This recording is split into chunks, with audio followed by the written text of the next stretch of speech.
and gentlemen, welcome to the Kaged match. I am finally, truly caught up with wrestling. Here we are with WWE SmackDown for January 3rd, 2020. I'm going to get right into this. You start out with a little bit with Daniel Bryan and The Miz, where Miz is saying that, you know, he really wanted his revenge against Bray Wyatt, so he's hoping that Daniel Bryan takes care of that for him. Beat him for Miz, beat him for yourself, yada, yada, yada. After the credits, you have Sasha Banks and Bayley. They're cutting a basic heel promo where they start talking about the fans. They're talking about Lacey Evans and her daughter. Lacey Evans comes out and she cuts a promo where, you know, she's saying, it's really sad that you had to use my daughter to get to me. Well, you got to me and now you have to deal with me, basically. And this turns into a triple threat tag team match, which is Banks and Bayley versus Evans and Brooke. Dana Brooke, and then Alexa Bliss, who also cuts a promo with Nikki Cross. So that match, I mean, it was good.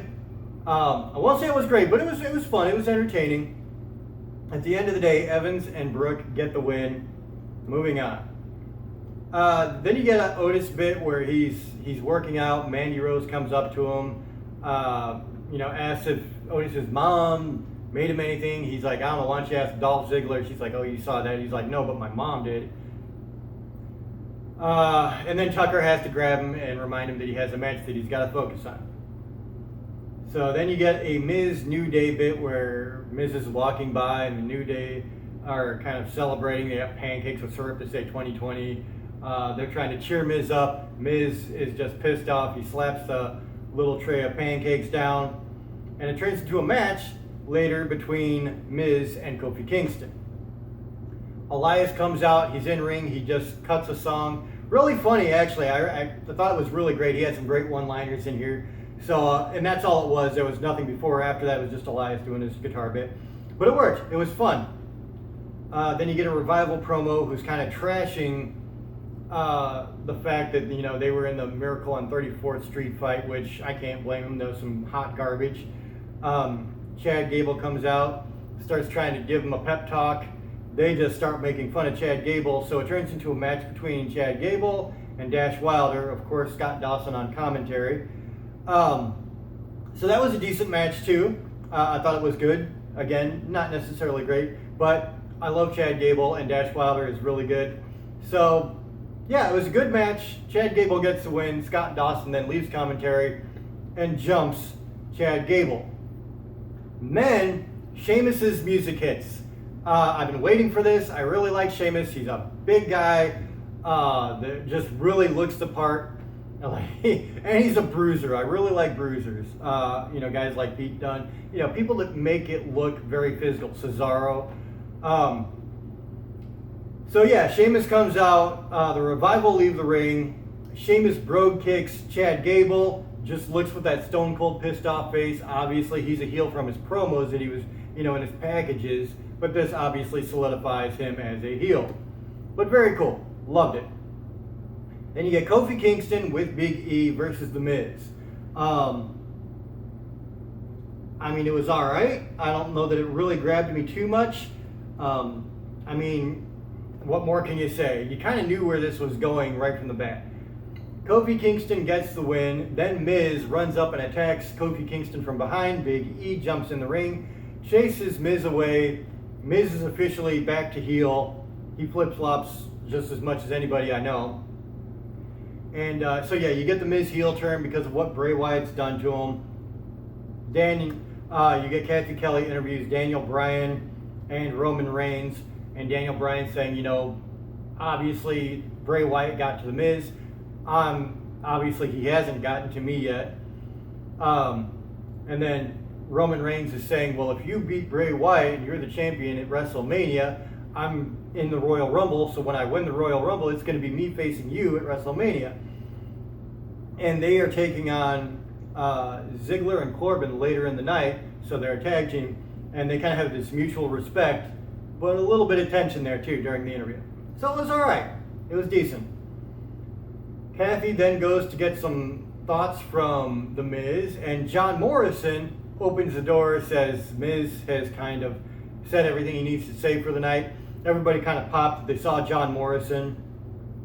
So that was cool. It was actually nice to see him. So you got two people making a return today already. Very, very cool.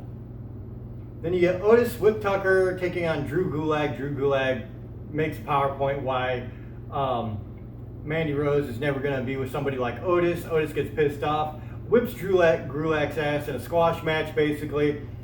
Otis wins. What more? I mean, I don't know what else there is to say about it. You had a moment where Sonya Deville and Mandy Rose were looking at the match through the Titantron.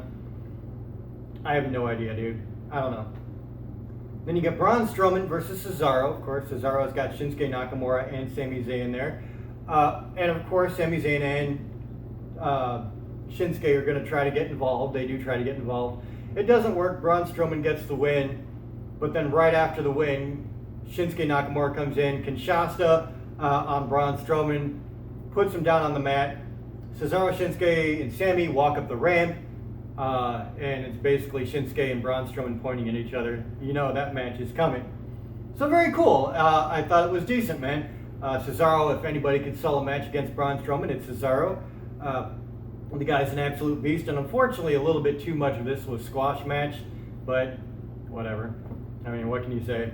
Then you get Roman Reigns and Daniel Bryan versus Baron Corbin and Dolph Ziggler. And this is kind of what I thought it was going to be, up to a point. Somewhere in the middle of the match, you got a Bray Wyatt laugh over the speakers. You know, Daniel Bryan pauses. And then at the end of the match, you actually have Bray Wyatt show up. So Roman Reigns and Daniel Bryan technically should win via DQ because clearly Bray Wyatt is attacking Daniel Bryan. And there's a big point I got to make with that in a second. So Bray Wyatt, he attacks Daniel Bryan. He puts a mandible claw on him a couple of times, throws him through a barricade, puts a mandible claw on him again. Then you have Baron Corbin and Dolph Ziggler jump Roman Reigns as he's going to look at Dolph Ziggler. And they throw him in the ring, and then Corey Graves just makes the stupidest fucking comment ever.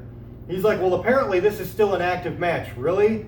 Because you blatantly had the referee staring at Bray Wyatt beating the hell out of Daniel Bryan for like 10 minutes. So how in the hell is this still an active matchup? It was a dumb call. So after that, you have Baron Corbin and Dolph Ziggler. They're attacking Roman Reigns in the ring, and the Usos come back. You hear the Uso music hit. They come out, and they take care of both Dolph Ziggler and Baron Corbin. Very cool there. So yeah, you had three big returns. You had Sheamus's return, you had John Morrison, at least you see him, and then you have the Usos return. So it was very cool, man. I thought it was a great way to start out the new year for SmackDown. Even though it had Baron Corbin in the main event again, I feel like it was pretty strong. So yeah, man, they had some decent matchups involved. I wasn't really a fan of a couple of the matchups. I don't know exactly what they're going to do with this Otis, Sonya Deville, Mandy Rose thing. Dolph Ziggler involved too. Who knows where that's going? But I'm kind of leaving my judgments to see what they actually do with it. Even though, like I said, I'm not a big fan of Otis as a character. This week he was a little bit more serious, not quite so stupid. So it didn't take me away as much. So I'm going to give it a 6.5 out of 10. It was above average, but slightly above average. It definitely was not without its problems. And some of the matches I felt like could have been better. But enough to keep me entertained. So ladies and gentlemen, that's kind of where I'm at. 6.5 out of 10. Let me know what you think in the comments below. If you enjoyed this, hit the like button, subscribe, and share. My name is Kevin Jackwitz. Kaged Nation, out.